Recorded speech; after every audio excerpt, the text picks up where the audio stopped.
I never answer to no, man, I still go. Go, go, go, go, go, go, go, go. Brian Giles with Brian Giles MTG. And hoo-ha.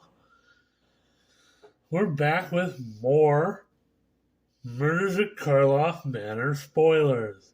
Now, the first card for today is still in the Chinese or Japanese, but we have the translation down below. So it's Bloodline Ripper. For 3 black and 3, you get a 6/5 Vampire Assassin. It has flying. With wards, sacrifice a creature. Ooh. And whenever a creature dies, target opponent loses 2 life and you gain 2 life. So even when you have to remove this thing, that ward, you have to sacrifice a creature and you still lose 2 life. The opponent loses 2 life and you gain 2 life. This thing is wicked. This thing will go into those vampire decks you hear about.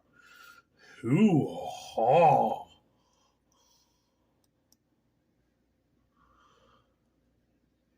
Next up, we have Steamcore Scholar, which is a blue and 2 for a 2/2. Possibly some kind of spirit.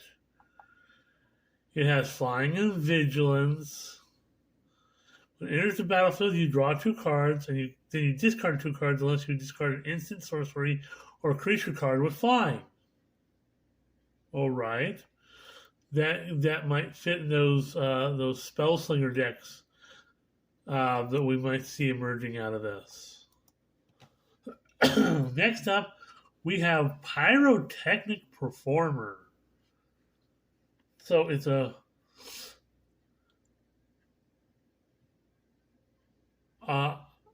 red and 1 for a 3/2 Viashino Assassin. Has disguise for a red.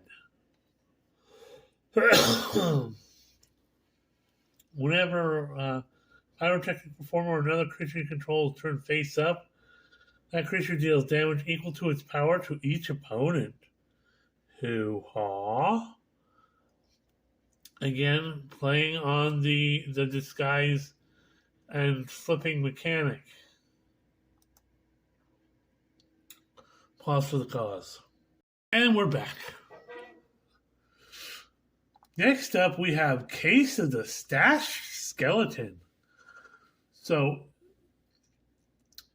for a black and 1, you get an enchantment case that reads, when it enters the battlefield, create a 2/1 black skeleton creature token and suspect it. So it means it gets menace and can't block.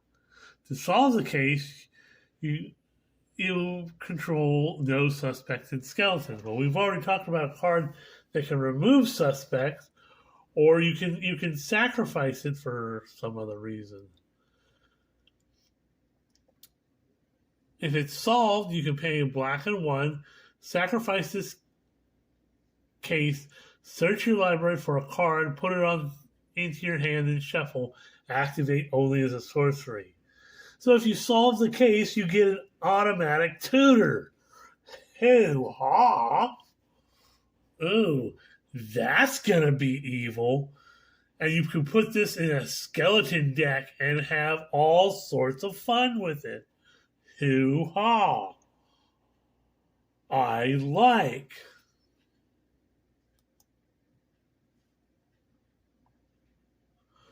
Next up, we have Buried in the Garden.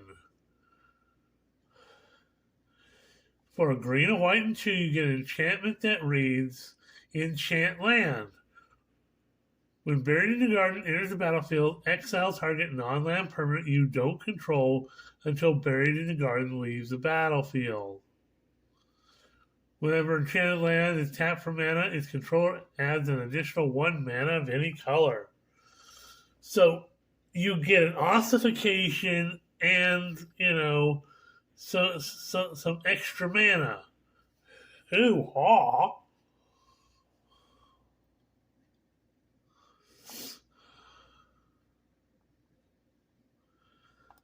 Next up, we have Assemble the Players. Ha ha ha. We see what you're trying to do, Watsy. For a white and one, you get an enchantment that reads, you look at the top card of your library anytime. Once each turn, you may cast a creature spell with power 2 or less from the top of your library. Ew. Weenie Deck Love. Hoo-haw.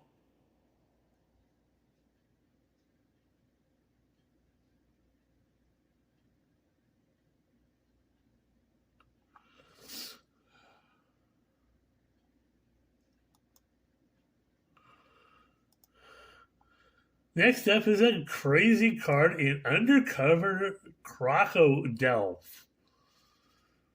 For a beefy green, blue, and 4, you get a 5/5 Elf Crocodile Detective. Whenever it deals combat damage to a player, investigate. And you can disguise it for 2 hybrid green, blue, and 3.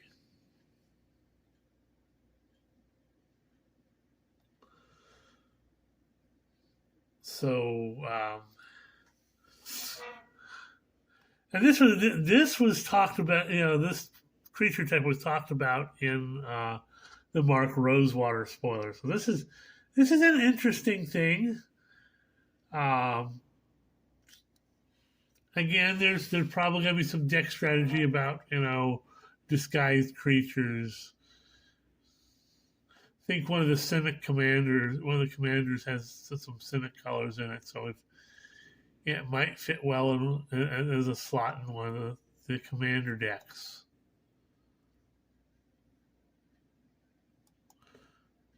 Oh, we passed over Culvert Ambusher, 2 green and 3 for a 4/5 Worm Horror. Enters the battlefield or turn faced up. Target creature blocks this turn if able, and you can disguise it for a green and 4.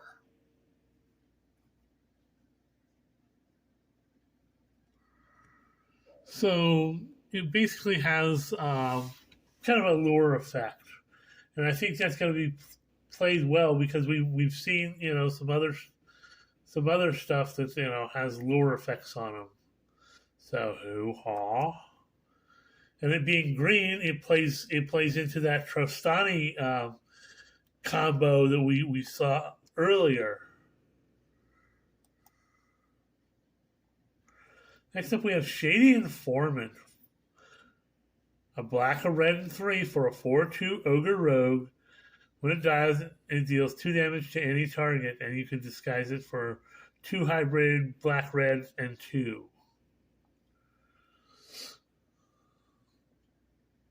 So he's designed to be sacrificed. And of course, it's in Rakdos, so sacrifice is a thing there. Next up, we have Fairy Snoop. So a blue, black, and 1 for a 1/4 Fairy Detective with flying. You can disguise it for 2 hybrid blue, black, and 1. When it's turned face up, look at the top 2 cards of your library. Put one in your hand and the other in your graveyard. Hoo-ha! That sounds like fun. And it might be a little fun thing to have in one of your fairy decks. So hoo-ha!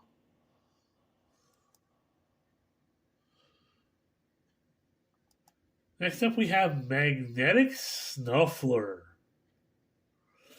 So 5 generic for a 4/4 artifact creature construct.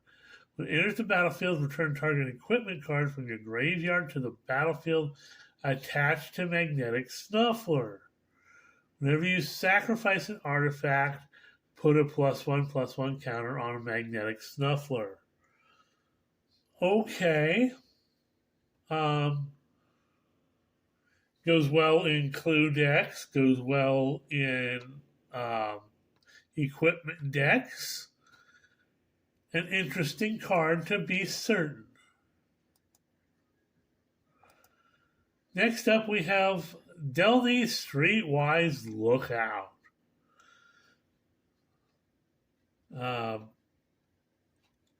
This tropes on the gang that Sherlock Holmes had as his eyes and ears in the city.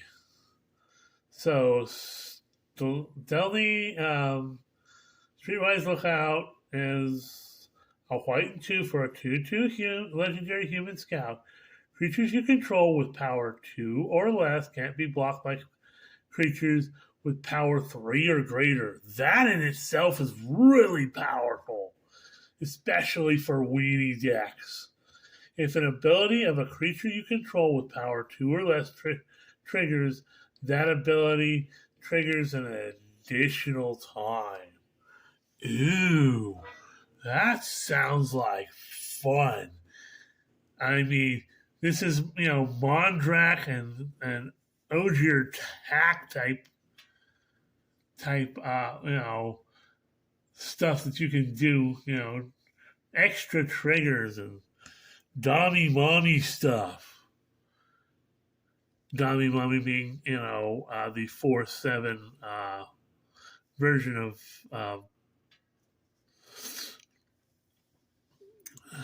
Dommy Mommy. I can't think of her name right now. It'll come to me later. We are going to... yet another... So we got Intrude on the Mind for 2 green, 2 blue, and 3. For an instant that reads, reveal the top 5 cards from your library, separate them into 2 piles. An opponent chooses one of those piles. Put that pile into your hand and the other in your graveyard and create a 0/0 colorless software artifact creature token with flying. Then put a +1/+1 counter on it for each card put into your graveyard this way. Oh, interesting. Interesting.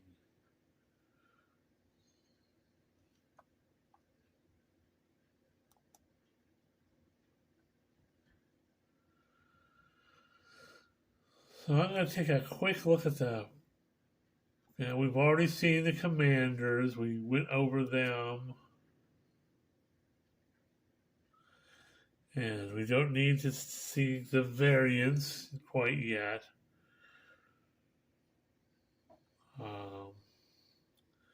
And we're going to...